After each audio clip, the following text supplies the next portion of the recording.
Judges chapter 1.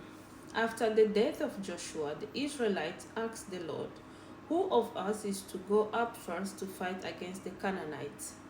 The Lord answered, "Judah shall go up. I have given the land into their hands." The men of Judah then said to the Simeonites, their fellow Israelites, "Come up with us into the territory allotted to us to fight against the Canaanites. We in turn will go with you into yours." So the Simeonites went with them. When Judah attacked, the Lord gave the Canaanites and Perizzites into their hands, and they struck down 10,000 men at Bezek. It was there that they found Adoni-Bezek and fought against him, putting to rout the Canaanites and Perizzites. Adoni-Bezek fled, but they chased him and cut off his thumbs and big toes. Then Adoni-Bezek said, 70 kings with their thumbs and big toes cut off have picked up scraps under my table. Now God has paid me back for what I did to them." They brought him to Jerusalem, and he died there. The men of Judah attacked Jerusalem also and took it. They put the city to the sword and set it on fire. After that, Judah went down to fight against the Canaanites living in the hill country, the Negev, and the western foothills.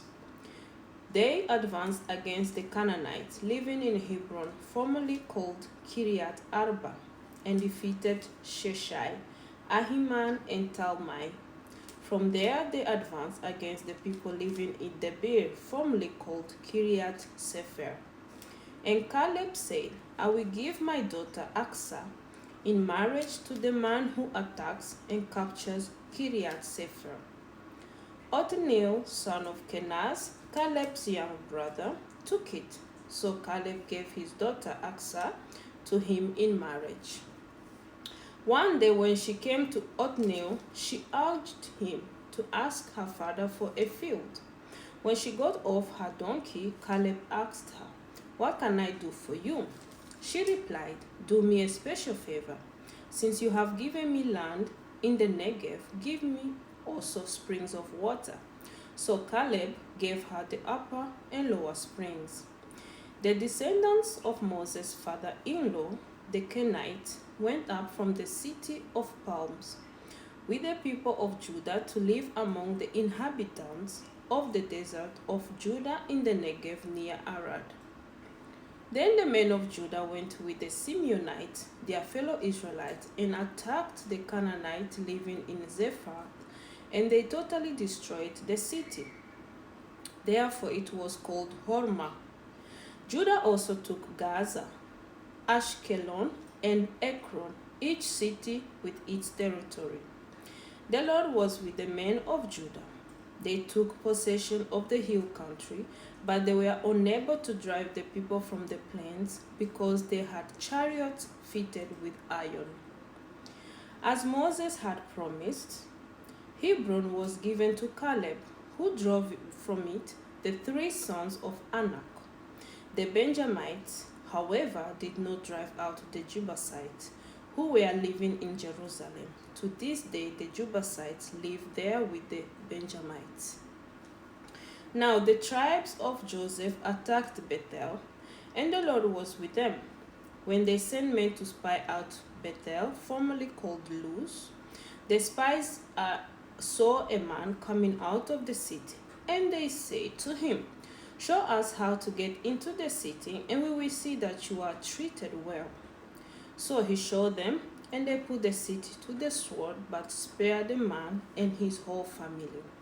He then went to the land of the Hittites, where he built a city and called it Luz, which is its name to this day. But Manasseh did not drive out the people of Beth Shan, or Tanach, or Dor, or Ibleam, or Megiddo, and their surrounding settlements, for the Canaanites were determined to live in that land.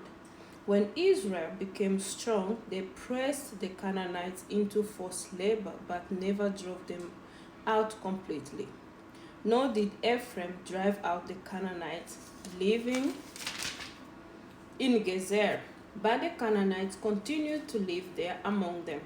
Neither did Zebulun drive out the Canaanites living in Kitron or Nahalol, so these Canaanites lived among them. But Zebulun did subject them to forced labor, nor did Asher drive out those living in Akkor or Sidon or Ahlab or Akzib or Helba or Aphek or Rehob. The Asherites lived among the Canaanite inhabitants of the land because they did not drive them out.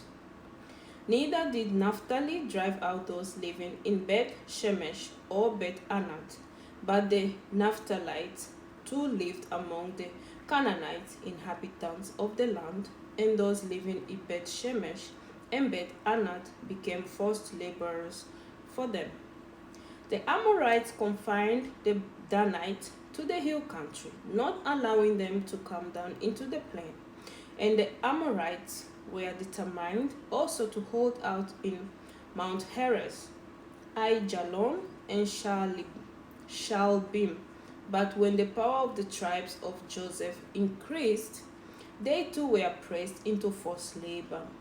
The boundary of the Amorites was from Scorpion Pass to Selah and beyond. God bless you.